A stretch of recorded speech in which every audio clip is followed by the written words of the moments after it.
Okay, good evening. My name's Emily Loeb, and I'm the Director of Programs and Education at the Holocaust Center of Pittsburgh, and thank you for joining us this evening.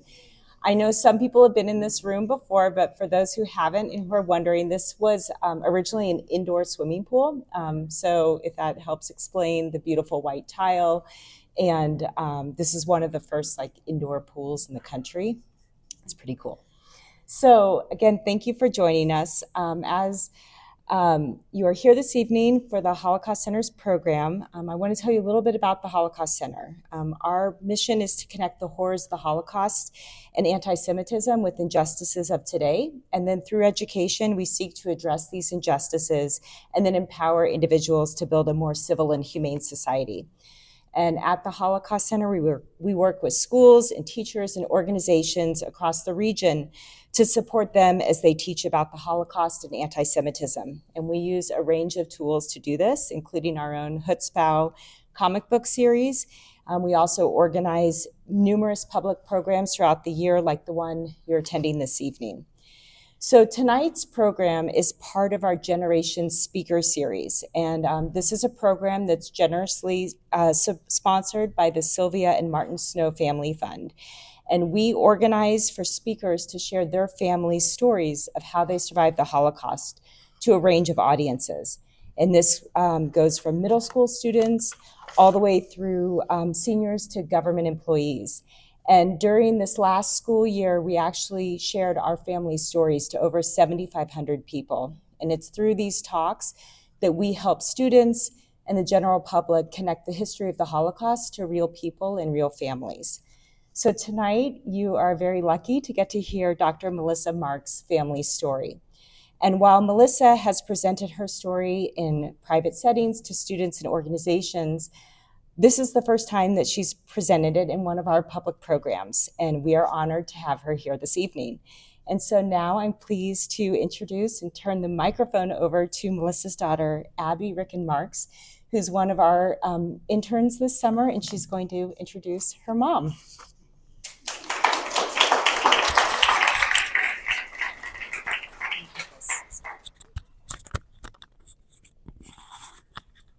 Okay, hello. So yeah, like Emily said, my name is Abby, and I'm the intern this summer at the Holocaust Center of Pittsburgh. And it is my absolute pleasure to introduce my mom tonight. So Dr. Melissa Marks is the daughter and granddaughter of Holocaust survivors. Her desire to understand the history and psychology of the Holocaust led her to become a social studies teacher, a career she loved for a decade. Currently, she's in her 21st year as a professor of education at the University of Pittsburgh at Greensburg. She is a member of advisory board for the Holocaust Center of Pittsburgh, Seton Hill's University's National Catholic Center for Holocaust Education, and the Westmoreland YWCA Racial Justice Committee. And it has already been said, but one thing that is not in her professional bio is that she is my mother, and I am so excited to hear her speak tonight. So please help me welcome Dr. Melissa Marks. Of course you did. Okay, I've never been introduced by my daughter before, so that's a first. I am a teacher by heart, and I have a very hard time standing in a microphone. So those of you in the back, you can hear me okay? Okay, if at any time you can't hear me, please let me know, but it feels very foreign to have something in front of me and have you as an audience. I'm used to talking to 8th graders. So you're a little bit older, equally adorable. So thank you to the Holocaust Center for having me. Sharing my story, sharing my parents' story, my grandparents' story, I think it's so important, and I always think it's important to think about why we learn. One of the things that has happened when I've talked to middle schoolers, because that's who I used to teach, and I say, oh, my mom was a hidden child, and they go, that's so cool. And I go, no, it's not. And what they mean is that it's fascinating. The stories are fascinating because every single person who lived, who survived, and every person who didn't survive had a story, and they had their own story of what happened. And the more we understand it as individuals, the more we can make sense of what happened and how we treat people now to honor the memories. So that's kind of where I start. Abby introduced me. Let me just share this picture to begin with. The little girl is my mom. That's Abby's grandma. We'll get back to these pictures in a moment, but I love how cute my mom was as a kid. One of the things that we often forget, because usually when we hear from survivors, they're old, right? The Holocaust happened 80 years ago, and we look at them and we can't imagine that they were ever young people. That's my mom. My mom is 83 now. She's still adorable. Abby will attest to that, but she's a little bit taller. So I really appreciate you all being here, and we're going to jump into the stories. So I always like to think about when things happen. When we talk about history, it's really hard sometimes to have in our brains when things happened 80 years ago. That sounds like so long ago, right? Sometimes last year feels like so long ago. Sometimes COVID feels like so long ago, but it also feels like yesterday. So when we talk about this, these are my kids. Look, Abby has a twin brother. That's Ben. You can tell him we mentioned him. So these are my kids. They're 21. There's me. You can see me. No picture needed. That's my mom, and that was my grandmother. So when we talk about when this happened, we're not talking about a million years ago. We're not talking about the 1700s. We are talking about the last century, which of course 8th graders are like, that was in the 1900s. I'm like, yes, that wasn't so long ago. So we have to think about when this happened, and then we have to think about where things happened. So can you tell I was a social studies teacher? I like my maps. So my grandmother was born in a little town, a little village outside of Prague called Drahova. And in Drahova, you'll notice it's kind of at the crossroads of all of these different countries. And her parents owned an inn. Now, it's not an inn like you would go to for a bed and breakfast. According to my grandmother, she'd say, Mamala, it wasn't so fancy.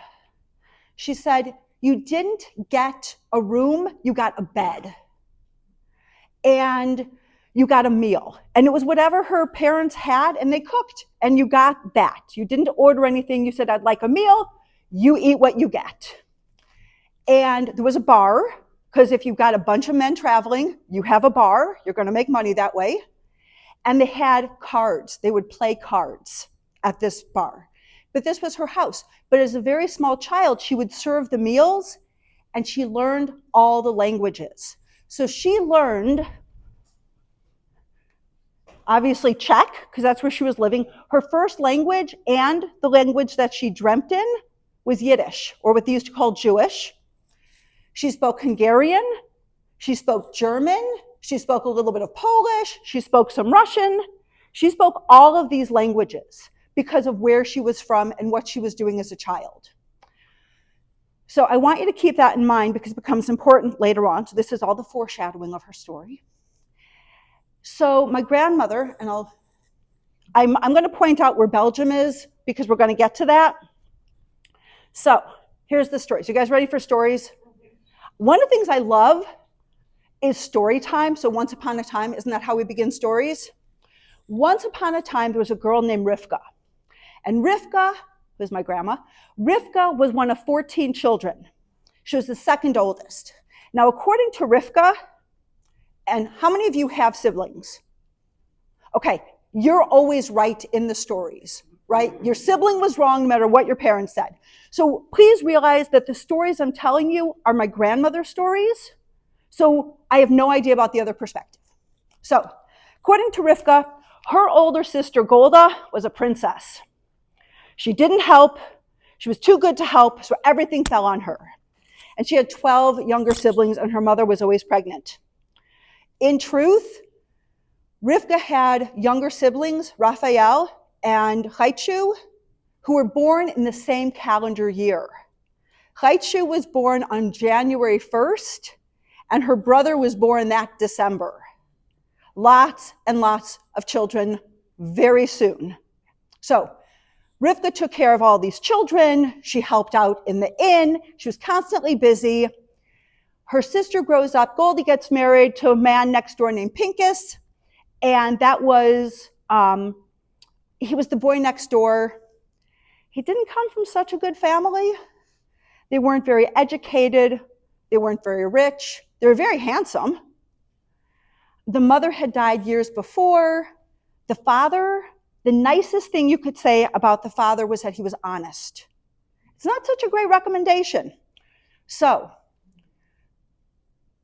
Golda and her husband move off, but his younger brother was sweet on my grandmother and had been for years, and his name was Wolf, or in Yiddish was Farkish.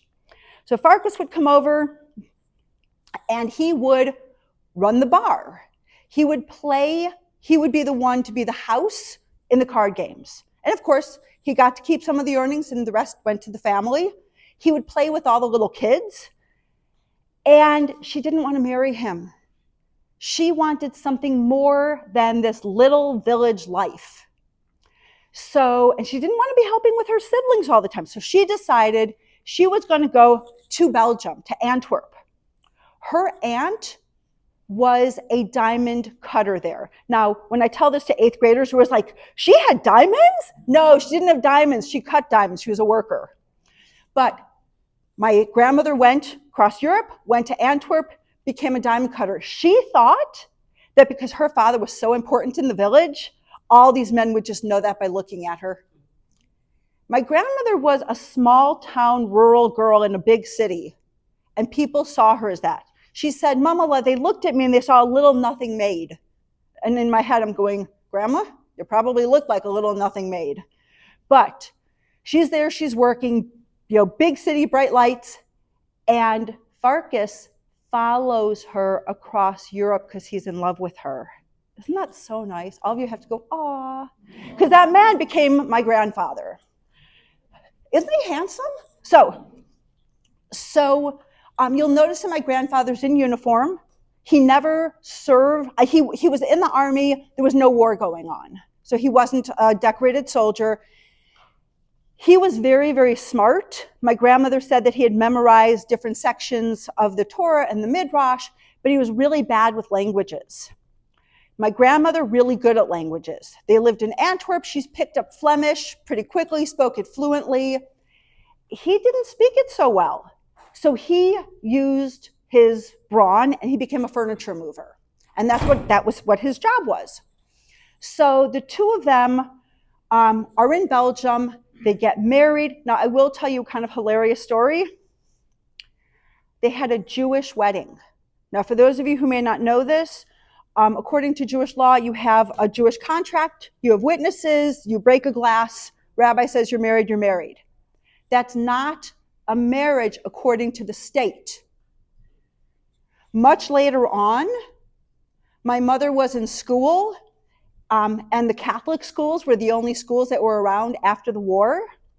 And they said, we need your parents' marriage certificate. And she brought it in, and it was months after she'd been born. And the nun said, oh, we know what kind of a girl you are. Your parents weren't even married. And my mother was mortified that she was a bastard child until she found out years later that they had been married under Jewish law, but not under the state. So they get married, and it's very romantic, and the war begins. So they get married in 1939. They live in a Jewish area of Antwerp. And the reason they live in a Jewish area is that in those days, anybody who was Jewish was going to be Orthodox. They didn't have different types of synagogues in Europe like they do here, conservative, reform, reconstructionist. So you had to live where you could walk to the synagogue. And that's important because when the Nazis came in, it wasn't like us. We live in the suburbs, we live in the city, we live in the countryside. They knew where they were going to find the Jews because they all lived in very small neighborhoods, even in a big city like Antwerp. So 1939, Rivka and Wolf get married. Germany invades Belgium. Belgium fell in 18 days. It was completely run over. And it's important to keep that in mind because the psyche of the Belgians and the French and other people where there was this blitzkrieg was like they just gave up. And that's in May of 1940. And the Nazis went ahead and gathered information about all the Jews. And it's important to know that that's in May of 1940 because my mother wasn't born yet. She wasn't on any records. And therefore, no one knew to look for her. And that may have saved her life. So she's born January of 41. Okay, her name was Henya. And spring of 41, according to my grandmother, the Nazis came and they said, men, older boys, we need workers. Come work for us. We will leave your women folk and your small children and your grandparents, we'll leave them alone. If you don't come with us, we're going to hurt them. And it was a choice, non-choice. So my grandfather left and went with them. And somehow he and my grandmother had the sechel, the smarts, to say, if we can't find each other, we'll meet back at the flat, at the apartment at the end. So he goes off. Of course, nobody knows where they're being taken. So my grandfather is taken away.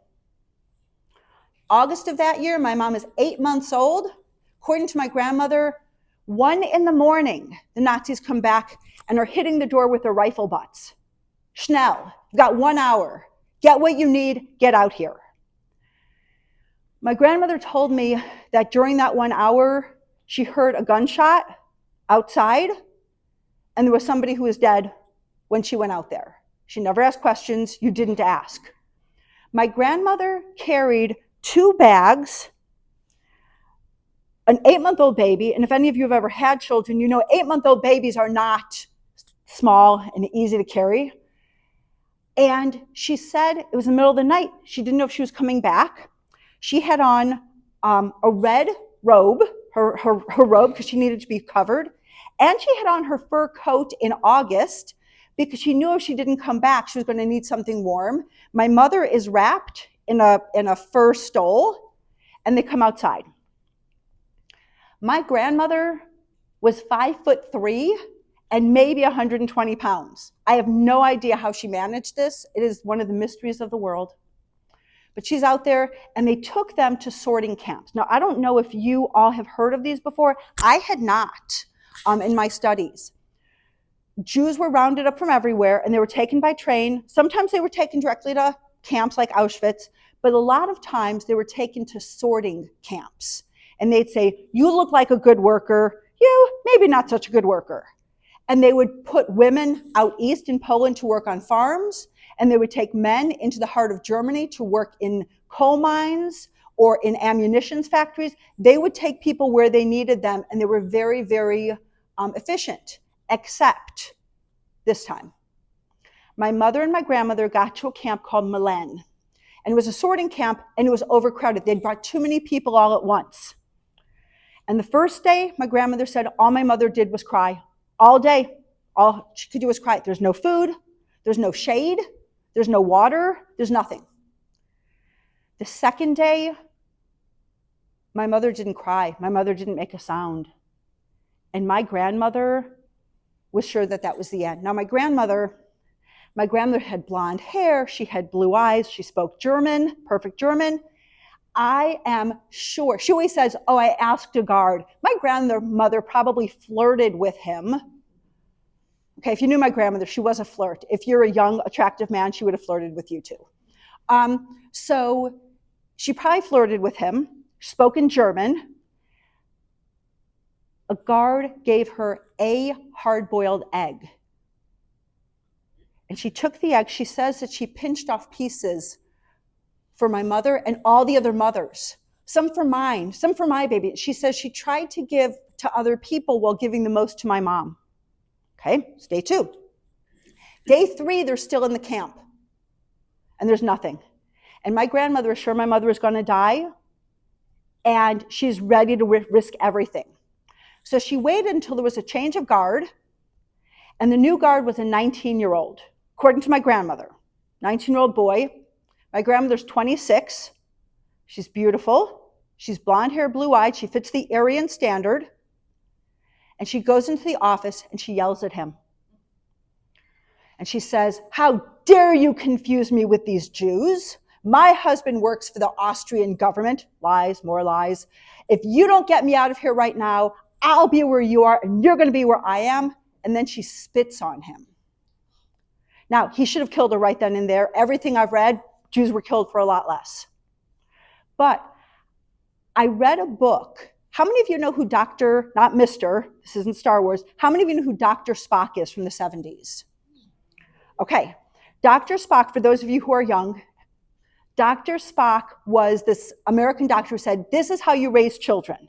This is the best way to do it. Germany had their own Dr. Spock who said very different things. He said, the way that you raise a child to obey is you humiliate them.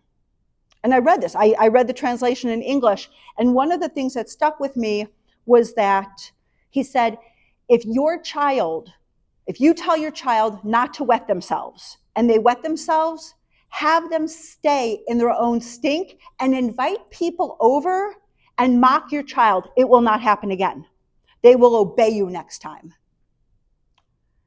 The Germans who grew up in that age were used to taking orders from people who are older and following them. 19-year-old kid being yelled at by a 26-year-old, he said, "Oh, I am so sorry." She went, grabbed my mother, went to leave. He says, "Miss, wait." She thought she was done for. He says, "You brought bags in." He carried her bags out of Milan while she carried my mother. So if you don't know the word chutzpah, my grandmother was full of chutzpah. It's guts.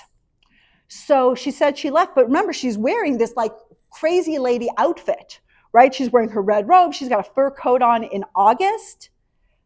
She has no papers. She cannot take the tram. She can't take the train. She can't take the trolley. She really can't be out. So she's walking, trying to make herself invisible, but she has miles and miles and miles to go. And she said some farmer with a like hay truck or straw truck or whatever stopped, said, "You've got a baby, hop on board. I'll take you as far as I can."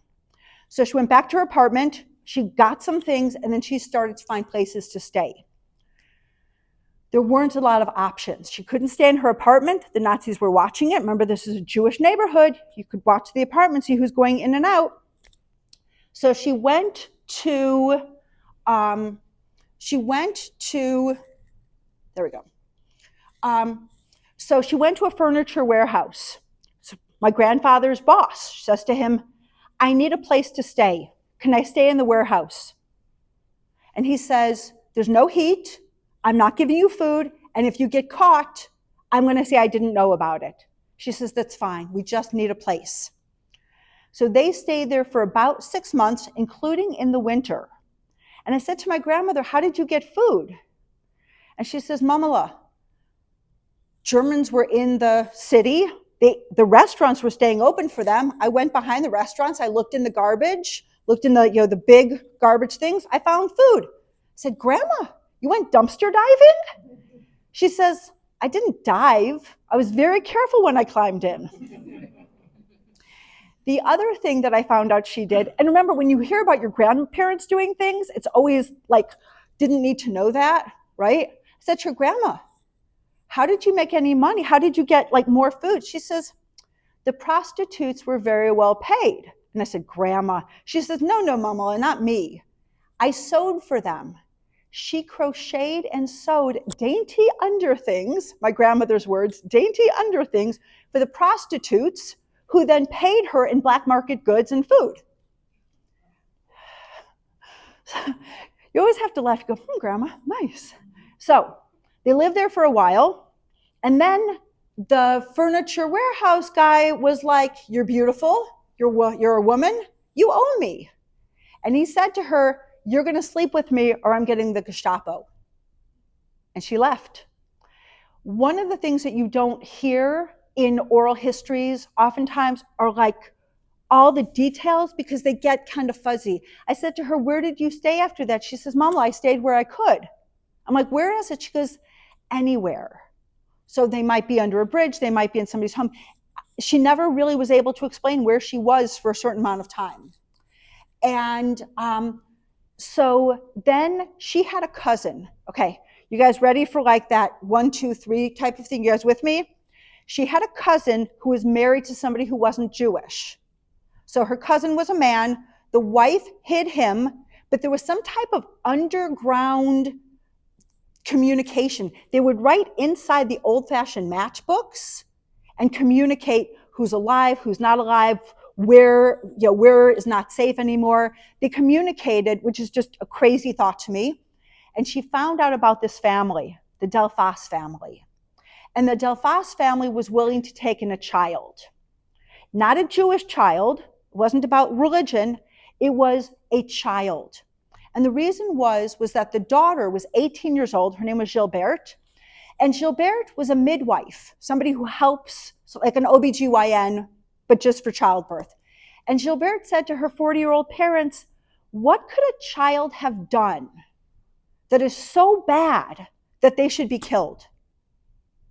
They were a very Catholic family, very devout Catholic family, and they said that they would take in a child. And so through this strange communication, my grandmother heard about the Delphas family who was living south in Liège, actually outside of Liège on a farm in Crehen, and she was able to bring my mother there. Meanwhile, my grandfather was taken as a worker, and he was in Dachau originally as a worker, and then he ended up later on in Auschwitz. My grandfather died before I was born, so I've heard these stories from other people. But one of the stories that I was told, there's a number of them, but one of them was he worked in the mines. It was very hard work, and he had a stress fracture from the hard work, and he was in the infirmary. And one of the nurses, okay, they're all Nazis, but she said, anybody who can leave needs to leave now. They're coming to exterminate any of you who are still here. And according to my grandmother, he grabbed a coffee can, the metal of a coffee can, wrapped it around his arm, and went back to work. So he's in Auschwitz. So my grandmother and my mother go down to Crehen. So they get there, and Gabrielle and Gaston, the parents, put all their food on the table because they speak French. Here, my grandmother speaks all these languages, doesn't speak French. They can't communicate. So they put all the food that they have on the table. They say, mange, mange, eat, right? My grandmother is there for 3 days. My mother at this point is 2.5 years old. Now, I don't know if you've ever worked with 2-year-olds, but anything you say, they repeat. So if you drop something on your foot and you say something bad that you should not have said, you will be hearing that word over and over. So they couldn't tell my mother, you're Jewish, we're leaving you with strangers to keep you safe. Because then she would have walked around going, I'm Jewish. So they didn't say anything. My grandmother disappears after 3 days. My mother has no idea why. She's been abandoned. She's been abandoned to these people she doesn't know and whose language she doesn't speak. Gaston and Gabrielle become her mama et papa, her mommy and daddy. And I was lucky enough to meet Gilberte twice in person. I was in Europe twice, and I visited her both times.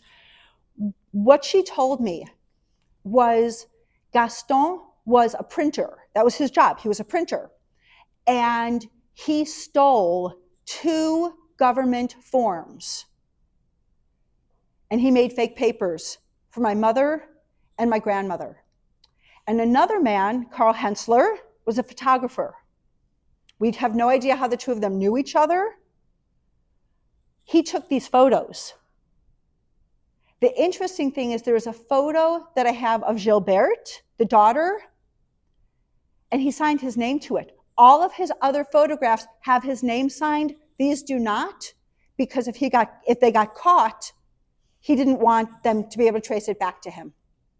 But he took these pictures and gave my grandmother the fake name. Her name was Rivka Slamovitz. Gave her the name Berta Lagasse. They said that she was from I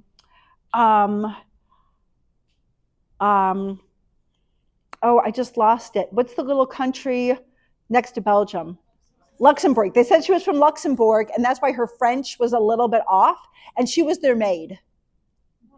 So she lived with them, and she was their maid, but she continued to sew stuff because she had no rations card. My mother lived with Gaston and Gabrielle. She had no rations card. And if any of you are from very tight-knit communities, you know all the families that people are related to, right? So the lie that Gaston and Gabrielle said was that my mother was a cousin from the city who was moved out because of the bombing. Everybody knew it wasn't true, but they let it slide. One man, Monsieur von Kuckelberg, he had cows and chickens, and he knew that she had no rations card, and he would bring over cheese and milk because she was a little kid and she needed that. So there were a lot of people who went into saving my mother. So she lived with them, and I want to show you a picture of them. And the reason, these are the most ordinary people, ordinary looking people that you will ever see, right? Salt of the earth. And when I think about what they did and what they risked, I always think about this definition of heroes. Okay, they don't wear capes. Ordinary people doing extraordinary things during difficult times. They made a choice. And one of the stories that I'll tell you that really shows the character of these people, when I visited Gilbert for the first time, I was 29 years old. I'd gone to Europe on an exchange program. My French est très mal. It's very bad. I do not even remember how to speak in past tense. So every time I would say something, I'd be like, I am going to the store in the past. That was how I was speaking French. I have no idea how I understood the story she told me, but I said to her in French, tell me a story that I haven't heard about my mother. And she said, did she tell you the story about going to the print shop? Tell me the story. Again, I have no idea how I understood this in French because I don't think my vocabulary in French is great enough, but I understood it. She said, the Nazis were coming back through. And I don't know if all of you know this or not, but at the end of the war, instead of using their resources to win the war, they were using their resources to kill Jews.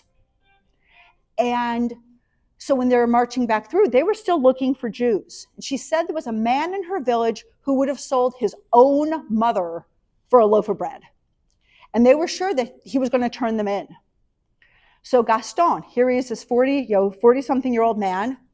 He says to my mother, who is just over 3, she was 3 years and 3 months at this time. He says to her, Helen, we are going to go on an adventure. We are going to go on a holiday, just the two of us. I'm going to take you on my bicycle. We're going to have picnics. It's going to be so much fun. And they rode his bike to the print shop, and they stayed in the basement for 3 days, and they ate whatever was packed in the basket. And he taught her how to read using the little blocks. My mother, when she realized he was the one who taught her how to read, was so emotional because reading has always been her escape and her passion. And here, this is where she learned it. I want you to think about the type of character of a 40-something-year-old man who knows he's risking not only his life, it's easy to risk our own lives, he's risking the life of his wife and of his own daughter for this child. And not only is he doing that, but he's doing it pretending that it's going to be so much fun. And after Gilbert told me the story, this was the day before cell phones, I went to the payphone nearby, and I called my mother. Cost me a fortune. I'm like, Mom, I just heard this story. Do you remember this? And my mother goes, oh my God, I do remember that. I never realized why we had gone. All these years later, in her head, it had been a holiday. She didn't realize he had done it to save her at the risk of his own life and his family's life. So when we talk about heroes, this is who they are. Pretty amazing people.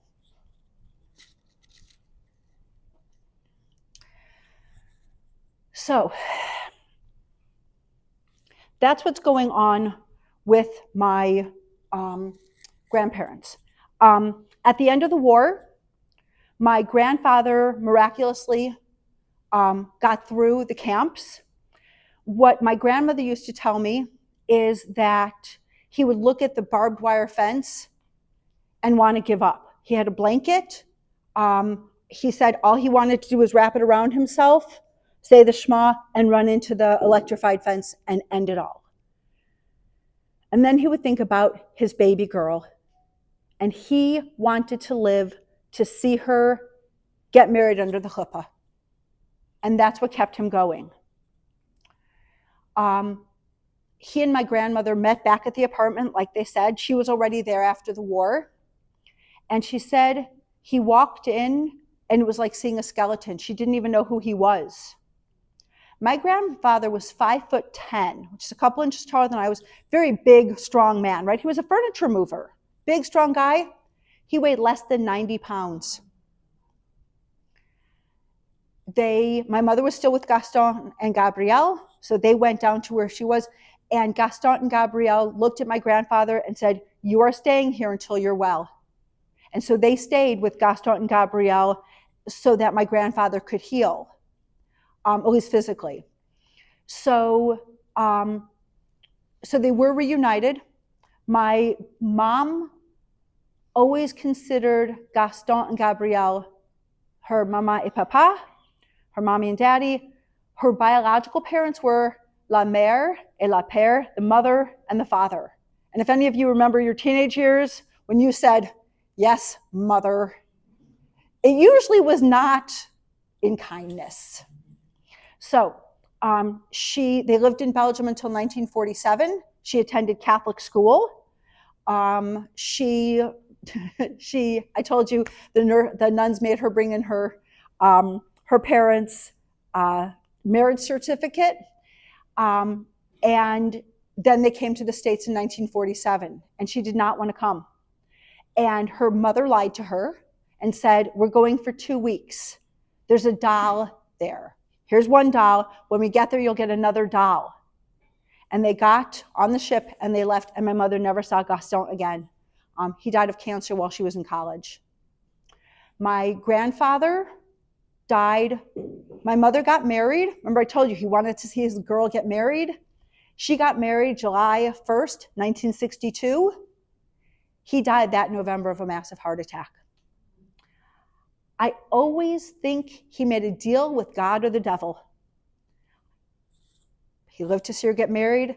And all of you know that people who, when you work hard, your body starts to eat itself, right? That's how you lose weight. And once you get rid of your fat, it goes after muscle, and your heart is a muscle. So when we talk about people who were victims of the Holocaust, even though my grandfather was a survivor of the camps, it is what ended up killing him in the end. So he died. He was 52 years old.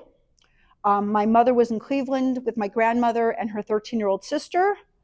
My grandmother continued to be a seamstress, and she lived to be almost 90 years old. Her family and his family, remember I said she was one of 14 kids, this was her family. This photo was actually sent to her while she was in Belgium. Her siblings and her sister Golda had 4 boys, one of whom died before the war. So the 3 young boys in the picture are grandkids. The only ones who survived are the ones who are circled in purple. So just to give you a little bit of their stories, because again, even within one family, there were lots and lots of stories. So this is my Aunt Toby, and this is my Aunt Haichu. Obviously, they weren't my aunts at the time. They were young kids. My Aunt Haichu used to speak to school groups and actually have her story recorded. So I know her story. My Aunt Toby refused to ever talk about it. But when my children were being bar and bat mitzvahed, the Holocaust Center of Pittsburgh does this fabulous thing where kids can choose people who never had a chance to get bar or bat mitzvahed, were killed, were murdered in the Holocaust, and you can twin with them. And of course, I have twins, so my twins were twinning. And the kids that we chose to twin with were Raphael and Maraku. Miriam. And I said to my Aunt Toby, she was the only one who was still alive, who had, who was in good enough mental shape to be able to tell us anything. And I said to her, I know that they were killed. That's all that I know. Who were they as people? I want you to tell me the stories of who they were other than just a name. And somehow she got in her head that the reason I was asking was I'm a professor and I was going to write a book about her. I did not dissuade her of this idea. And she would tell me a little bit, and then she would just start sobbing. So it took me about 9 months, coupled with what my Aunt Haichu had said, to be able to give you this little bit. So the Nazis came into Drahova, and they didn't take everybody, they took some people. I have no idea why. Again, missing bits in the story, but they took Toby and her sisters and her brothers and a lot of the Jews in the village, and they took them to the woods. Or I'm sorry, they took them to a camp, to a holding camp. And Toby was very smart, and she had grabbed, my great-grandparents were not wealthy, but they had a couple pieces of jewelry. She grabbed those pieces of jewelry, and she called to this woman. She says there was a big woman, a grosse woman, a big fat woman, peasant, big dress. And Toby said to her, I will give you this jewelry if you bring me your dress. The woman said, okay. So she went home, changed, brought Toby this dress. Toby bribed one of the guards for her to get out. She had this huge dress on. It always reminds me of like a Muppet type of thing. She hid her mother and her sisters underneath this huge dress, and they got out of the camp and they walked home. It's a crazy story, but this is what happened, right? And she thought she'd come back and get the men. They were gone by the time she got back. Okay? So Toby and Haichu said that they would stay, Golda, the oldest one with the boys, they had not been taken. They owned a grocery store. And somehow, I don't know if it's because the Nazis wanted the grocery store open or who knows what, they weren't taken. So they'd stay in the grocery store a couple nights, they'd stay in their home a couple nights, they'd stay in the barn. They kept moving so that they couldn't be found. What we know from Max, who's the guy who circled, is they had taken all of them the next day to the woods. And if any of you have read the book Holocaust by Bullets by Father Dubois, we had him here at the Holocaust Center a number of years ago speak. Some of the Nazis in Eastern Europe were overzealous and they wanted to impress Hitler. And they would take the Jews into the forest, have them dig a huge pit, and then shoot them. And it was one bullet, one person. And according to my Uncle Max, he says he was 16 years old. And he says, I wasn't going to die like a sheep. So he stared the guy in the eyes, the guy who was going to shoot him, who was also a young man, probably 19 or 20 years old. And the guy either lost his nerve or it just was a really bad shot. And instead of shooting my uncle in the heart or in the head, it grazed his scalp. Now, of course, you get shot, you're going to pass out, right? It's terrifying. And he said he woke up with all of the men and boys from his village, and probably all of the women too, including, so this is my grandfather's family, this is my grandfather, this is his sister Udal. She stayed behind. All the rest of them went to America. She stayed behind to help raise him. We are now 99% sure that she was also killed in that same pit. But at 16, he woke up, saw all these bodies around him, ran into the woods. And he joined the partisans. Now, the partisans in Czechoslovakia did not like Jews either. And at one point, the partisan leader said to him, and he was using the name of one of his Gentile friends from the village, but the leader said, I think you're Jewish. My uncle goes, I'm not Jewish, you're Jewish. And the guy goes, drop your pants. Because in those days, the only people who were circumcised were Jews, and you could tell a Jewish man. And so my uncle said that he pretended to be really angry. Imagine a 16-year-old boy pulling this off. He said, pretend like I was really angry, and I went up to him and I hit him as hard as I could, And then I stormed off into the woods. He says, and as soon as I was out of sight, I took off running because I didn't want them coming after me. And he tried to live in the woods and realized he couldn't make it. So he turned himself over to the Soviets, and he was a prisoner of war. My uncle told us stories about his time in the Soviet camps. The Soviets would give them a loaf of bread, a small loaf of bread, and 2 cigarettes every day. And my uncle never smoked. People would trade their bread to him for their cigarettes, and they would die. And he got food. And he was able to survive the prisoner of war camps, and they didn't know he was Jewish. Meanwhile, the Nazis come back through later on, and they round up everybody else. And this time they get the girls. Haichu was 12 at the time. Now, she always said that she developed early. She always said, I had the face of a little girl and the body of a woman. And when they got to Auschwitz, they stripped them, and they made them run. And one of the guards was like, she's a child, she goes over there, and another guard was checking her out and said, oh no, she's not a little girl. And they said to her, how old are you? And she had the smarts to lie. She said, I'm 15. So she and my Aunt Toby, the 2 women who had the circles around them, they survived. And a lot of it was because Toby was smart and pushy. And she could lie really well. And she said, when I was interviewing her, she says, I was a boxer for the Nazis. And I'm like, you were a boxer? She says, no, Mama, I was a boxer. You know, you take boxes off the cart, you put boxes on the cart. I'm like, oh, that makes a lot more sense. But she was strong, and she spoke German, and she had light hair and blue eyes, so she was favored. She also would be the one to go get the water from the kitchen and the food. And she would always bring her little sister with her. And people were like, why is she with me? This is my sister. She was told to come with me. Okay. Nobody ever questioned it. She kept Haichu alive during their time at Auschwitz. At the end, they were taken on a death march. And they walked and they walked and they walked, and they got to a schoolyard. This is what Haichu said. They got to a schoolyard, and Haichu's feet, at this point, she's 15 years old. She's been there for almost 3 years. She says she got to the schoolyard. Her feet were so swollen in these shoes. She just had to take her shoes off. And Toby said, don't take your shoes off. You won't be able to get them back on. And of course, you ignore your older sister, because what do they know? I have 2 older sisters. I ignore my older sisters because what do they know? And of course, they're right. Took her shoes off, couldn't get them back on. And they knew that they were going to die in the march if they couldn't walk. So they decided that was it. They were done.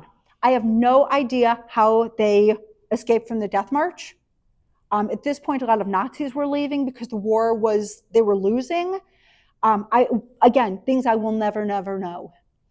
So there was a very deep ditch filled with water. She said there was water up to her waist. And they held hands, and they decided they were both going to kill themselves by drowning. And she said they'd put their heads in, and then they'd look up to see if the other one had already died. Obviously, in their hearts, they didn't want to die, but they didn't know what to do. Again, I do not know why. My aunts never got numbers on their arms. A lot of the workers didn't. And they had, the black and white prisoner dresses, and Nazis showed up. And Toby, I told you she's a really good liar. She goes, oh, thank God you found us. We were prisoners of the Russians. We're so glad to see our boys. And of course, these Nazis are like, oh, well, badly mad.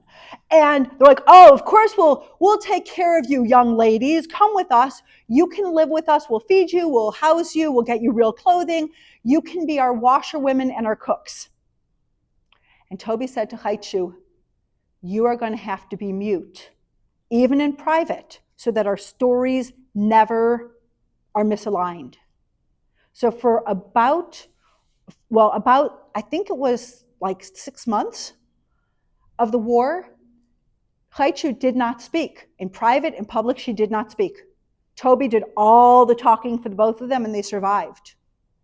After the war, Haichu had forgotten how to speak. They went back to their home Czechoslovakia in Drahova. People had moved into their house. They couldn't be there. Max had survived. He met them there. They went to a DP camp, displaced persons camp, and Haichu was sent to England because she was all of 16 as an orphan, and she was taught to speak again in an English orphanage. She was the only one of the siblings that did not have a heavy Eastern European accent. She had this weird English accent-ish with a little bit of Yiddishkeit thrown in. And then they all ended up coming to the States. So after the war, this is my grandparents in Belgium, Haichu. Again, she's 16 years old. She comes to live with them for a while before she went to England. That was probably in 1946. These are the survivors. And I want to show this picture because so often we tell these stories and it ends with the war. But what's important is they lived. And not only did they survive, but they had lives and they had children and they celebrated. So this picture was from, I think it's from one of my sister's weddings. I think that's right. So there's my grandmother. She loved this dress. It was haute couture. She was very proud of it. I don't remember who it was, but she was very proud of it. This is her brother, my Uncle Max. That's Toby. That's Haichu. That's my aunt who was born here in the States after the war. And this is my Aunt Betty, who also was a survivor, and her husband, who were a survivor. And here they all are celebrating together at a wedding. This is one of the documents. My mother wanted for years and years and years to find Udall. There were no records of her. People who died in Auschwitz, there are records of. There are no records of Udall. And my mother hoped for years and years and years and years that she would have one of those fabulous stories of finding somebody 20, 30, 40 years after the war, her aunt. Based on the research I've done, like I said, I'm pretty sure she was killed in one of the pits. But in doing that research, my mother found all of these documents. She was able to get Nazi documents. They exist. This one was my grandfather's, Farkas Solomon. On the very top, 70804, that was the number that was on his arm. It says arbiter, he was a worker. It says he was at Auschwitz, and he signed it. After the war, the German government gave him, and then later on my grandmother, wages because they had used him for slave labor. And that was his document to show that he had been there. And this picture, that's my mom. That's what she looks like as an adult. And this is Gilberte. This was the 18-year-old. In this picture, she's 96 years old. She died at age 97. She didn't have any children of her own. When I first met her, I kind of showed up unannounced. I was in Belgium with one of my friends. I'd gone on this exchange trip, and then we were like traipsing across Western Europe, and we were at a youth hostel. And I said to the woman at the front desk of the youth hostel, I'm like, can you make a phone call for me? She says, why don't you make it yourself? I said, my French is not good enough to understand or speak on the phone. So I told her the story. She called Gilberte. I said, I'm coming to see you tomorrow. She says, can you come the day after? I said, no, we're not going to be around. We're going to be going over to England. She says, okay, I'll see you for lunch. So we went, and it was Gilberte and her two cousins who saw my grandmother as kind of their sister, and my mother was kind of all of theirs. She belonged to all of them. And the first question they asked me in French, which made me laugh, was, how is Regine? Now, I don't know if any of you speak French, but Regina means queen. And I'm going, how is the queen? I don't know how the queen is. Who's the queen? I wasn't understanding. And they all start laughing. The name that my grandmother had in France, or in Belgium, in French, was Regine. Rivka, Regine. In America, she was Ruth. So my grandmother was Regine. but that was the first time I met her. And then after that, she and I wrote letters. And one of the things that she told me was the most important thing she did in her entire life was saving my mother. And the last time I saw her, my brother lived in Germany. His son was getting bar mitzvahed. We went to that bar mitzvah, then we drove to Belgium and saw Gilberte, and I brought a little photo book for her. And in French, in very large font, thank goodness for Google Translate, it said, all of these people's lives exist because of you. And it had photos not only of my kids, but of my siblings and all of their kids. And she just sat there, and that generation of Europeans are not very emotional, like outwardly emotional. And she just sat there looking at it for like 10 minutes and kept picking it up and looking at it. And my sister wrote a book about my mother's story, and we translated it, again, thank goodness for Google Translate, in French. So we sent her the book in English and then sent her pages and pages in translation. And she shared it with everybody who came to see her. This was the most important thing of her life. And we talk about the impact now. My sister Wendy, her name is Wendy Gale, she was named for Gaston. Her middle name is Gale. Her son, Gabriel, was named for Gabrielle. And I have promised Gilberte that when the next generation, my nephews, my nieces, somebody has a kid, Gilberte will have a namesake in our family as well, because that's how important she is. So this is, again, not somebody you would look at and go, wow, that is a heroic looking woman. And yet, I exist against all odds. 1.5 million of the 6 million people murdered were children under the age of 13. My mother should have been one of them. I should not be here talking to you, except for that one person. So we talk about, why do we learn about the Holocaust? Because I think oftentimes we focus on the horrors.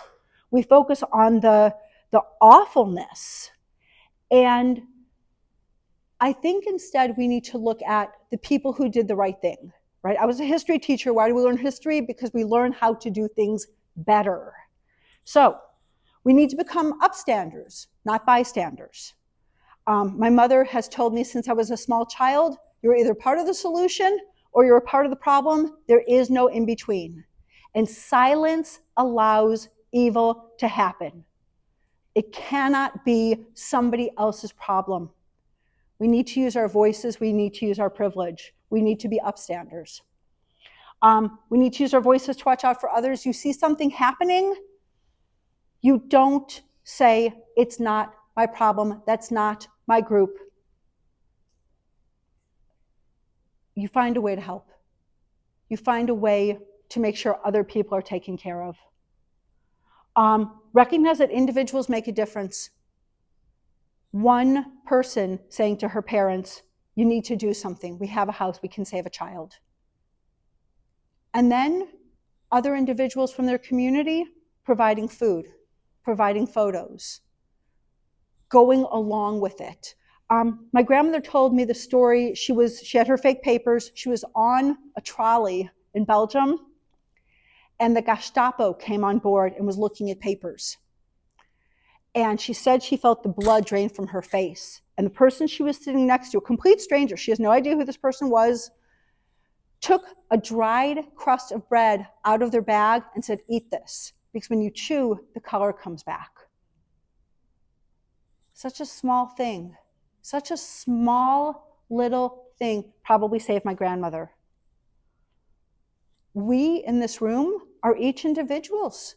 We each can do one kind thing each day. We go out of our way to do something, to help somebody else, to make somebody's life a little bit better, a little bit easier. Maintaining hope even in darkness. When I taught 8th grade, I had a student who had some really serious tragedies. It was horrendous. She was raped. Her grandmother was killed. It was awful. And I still know her. She's in her 30s now. And she said to me, at one time, maybe a year ago.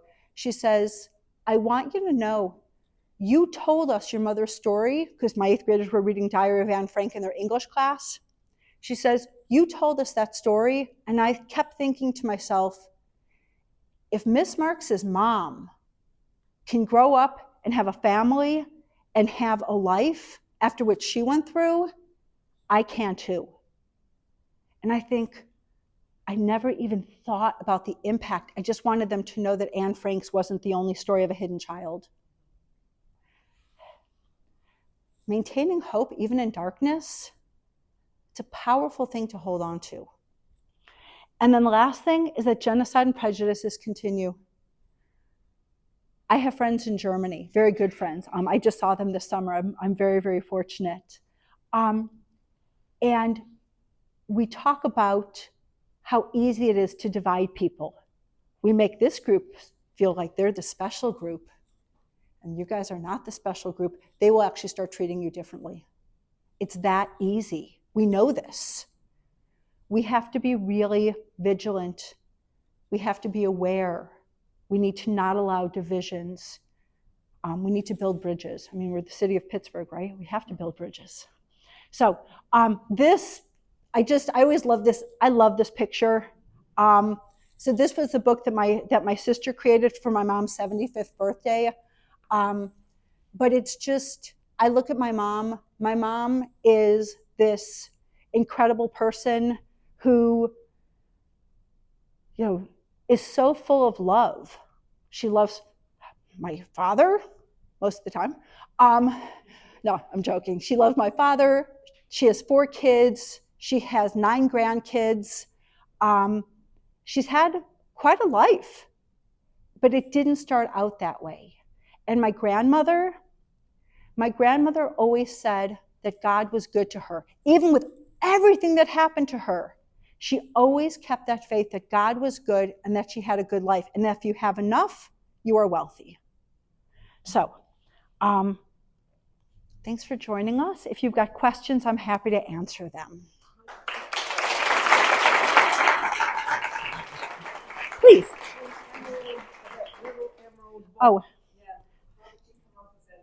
So I'll go back to this.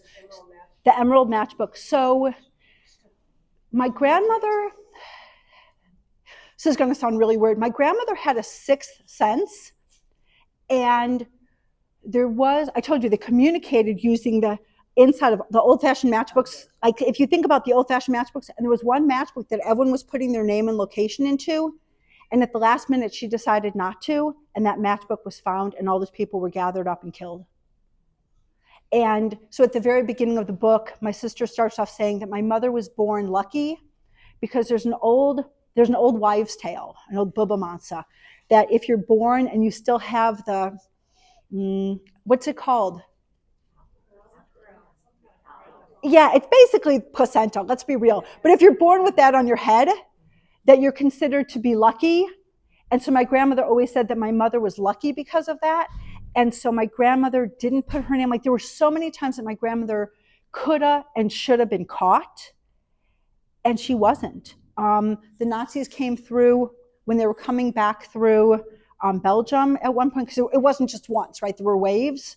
The Nazis actually went into Gaston and Gabrielle's house, and my mother and them were in the basement in the, what's it called? Not crawl space, like a cellar. And she said that they had like a rug over the trap door, but the Nazis knew. You stomped, you could hear where it was hollow, and that's where you kept your wine. The Nazis didn't think anyone was down there. They wanted wine. And in the basement, they could hear them lifting up the carpet. They could hear them opening up the door. And at that moment, the commander outside yelled, "You are not here to take from these people. You are looking for Jews. If you don't find them, come back out."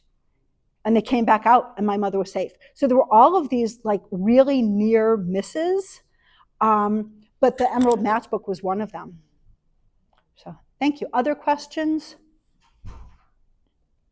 Please. So when you showed the photo of all the family members and circled in purple the ones who lived, Right. these were not your aunts and uncles, but great aunts and great uncles? Right. So these are my grandmother's siblings. So this is my great grandmother, Reisel, and my great grandfather, and then the various kids, and then the grandkids. So these would have been my mother's first cousins, and they were all murdered. Yeah. So when you can see the picture and see how many from one family, it's kind of crazy. And my family was lucky that anybody survived. And that's a crazy thing to say, that, wow, we were lucky that 4 children out of 14 survived. Other questions? Please. Is this a continuing journey for you with regard to uncovering more information? Yes and no.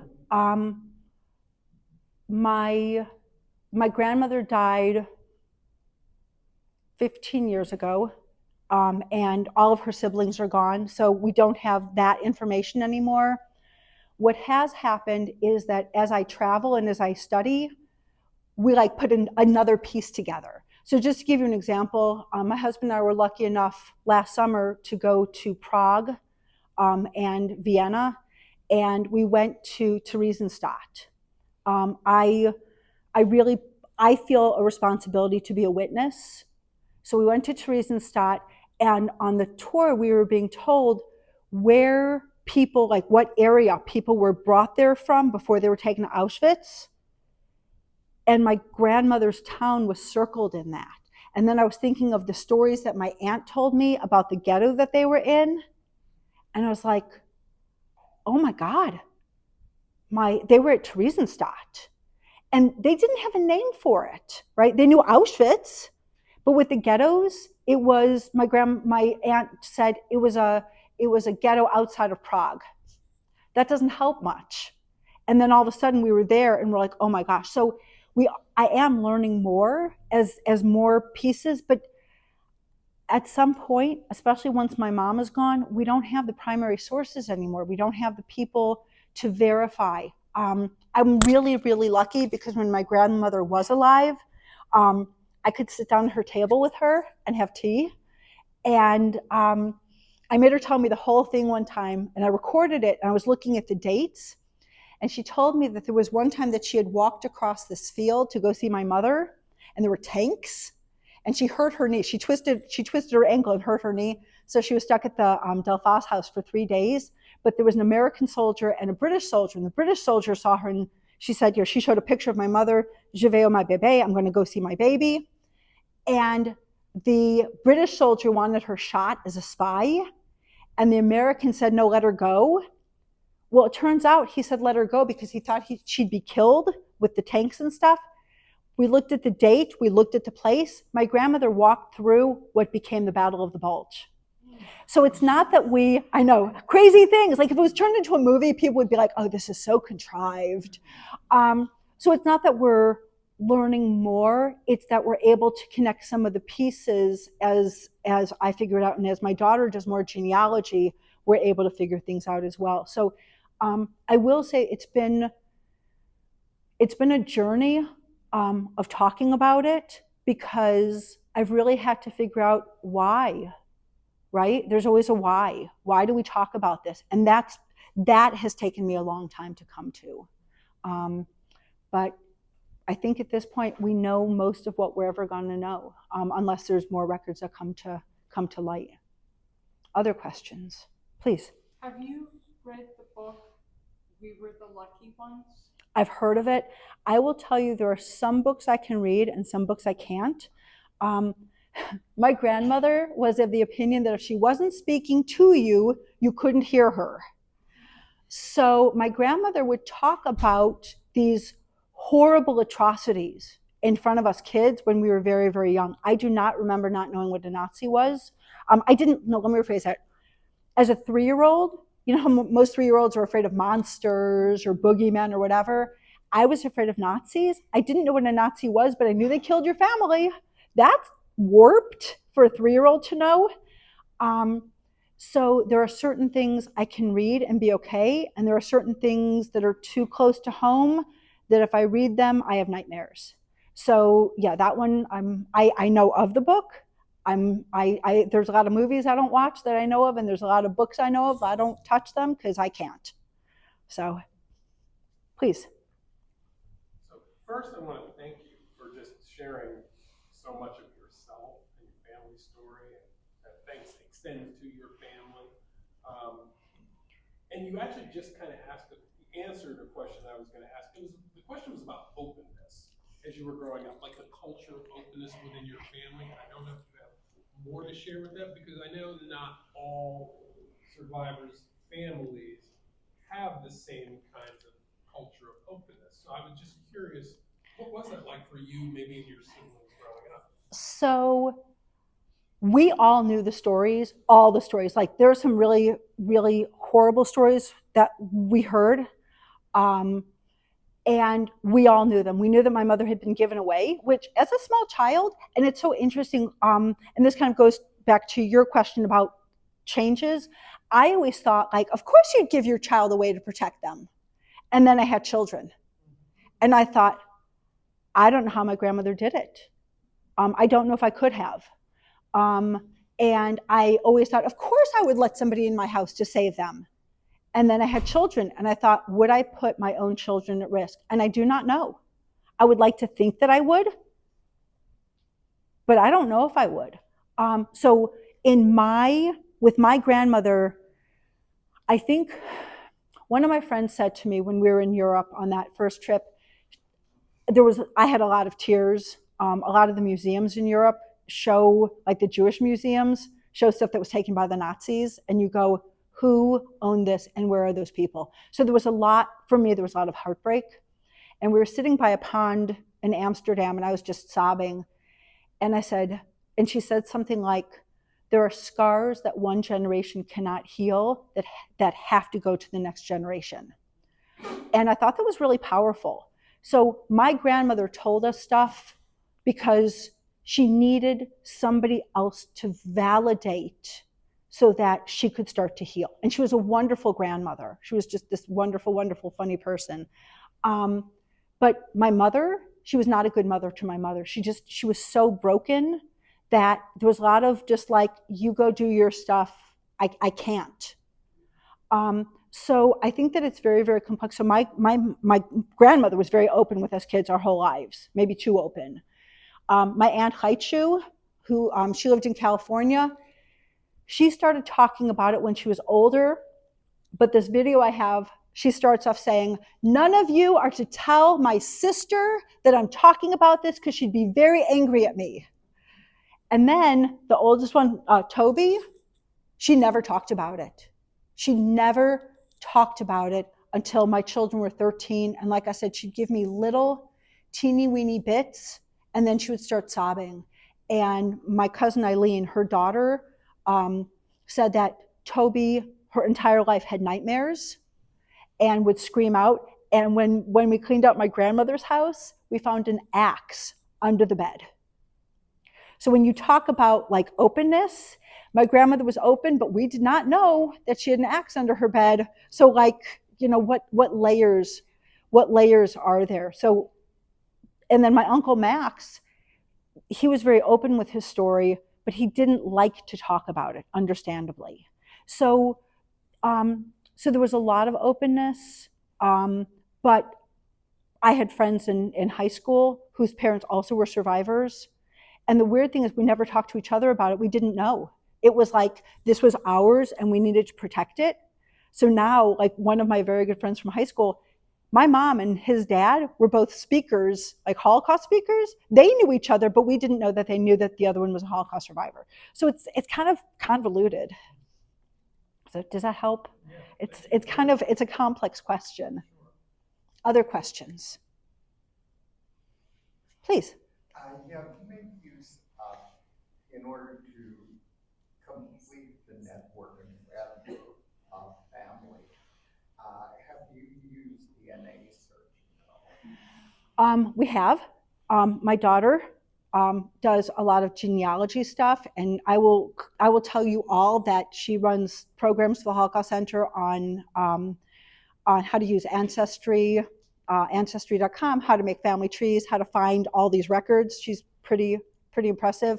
There are people who are listed as our second cousins, who we don't know. I do know I have cousins like in Brazil, which is kind of cool. So we have cousins in a lot of different places. But the search for people who we hoped may have survived has never come to fruition. So that's what you're really looking for, and it hasn't happened. But yeah, we've used DNA. I have a friend who works at the Holocaust Museum in DC, and we've had him look for records.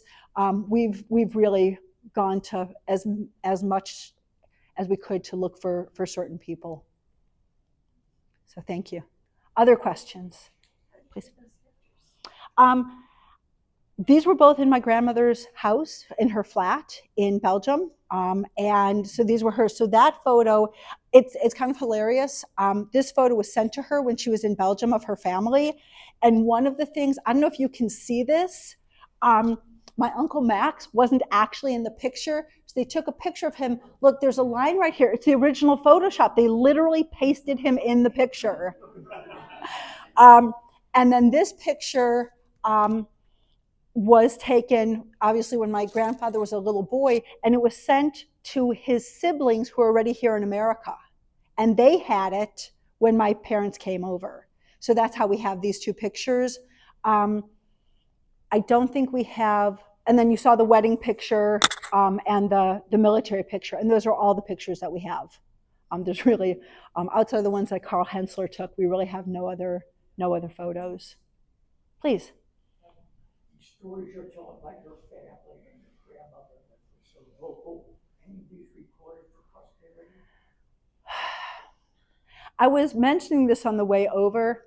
I had recorded my grandmother's entire story on a cassette tape, and then my brother, you guys, I heard people go, oh, I lent it to my brother, who was the same boy who lost 5 of my house keys when we were kids because he couldn't find his and he'd borrow mine. We have no idea what happened to the tape. But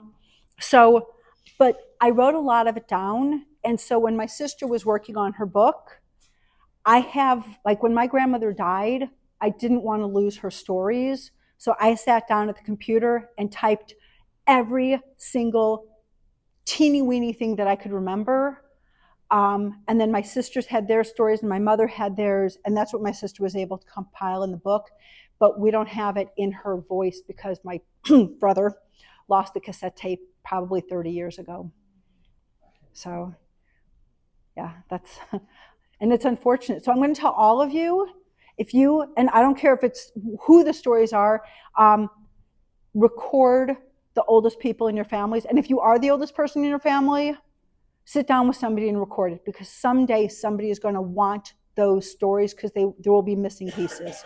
So I will tell all of you to do oral histories because I think they're super, super important, not just for families, but for community. Other questions? It's all yours.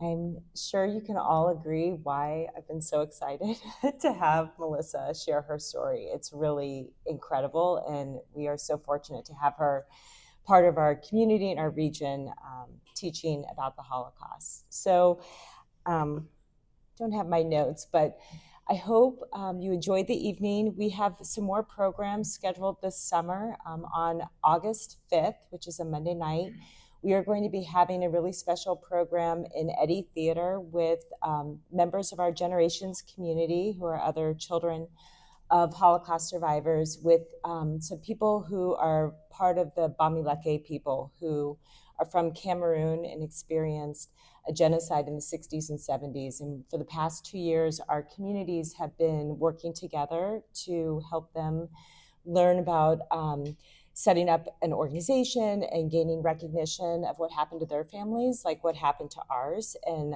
we're going to have a panel discussion where we're going to talk about these shared experiences. We also have a teacher training on August 6th and 7th, where we're going to be addressing anti-Semitism, the Weimar Republic, the legacy of memory, and then starts our September programming. So we're really excited that you're here this evening. If anyone wants to tour our exhibit, we have hours on Mondays, Tuesdays, and Thursdays, and you can schedule online and we can hang around, answer questions, and we have some books and items in the back if you're interested in purchasing. So thank you very much for coming. Thank you.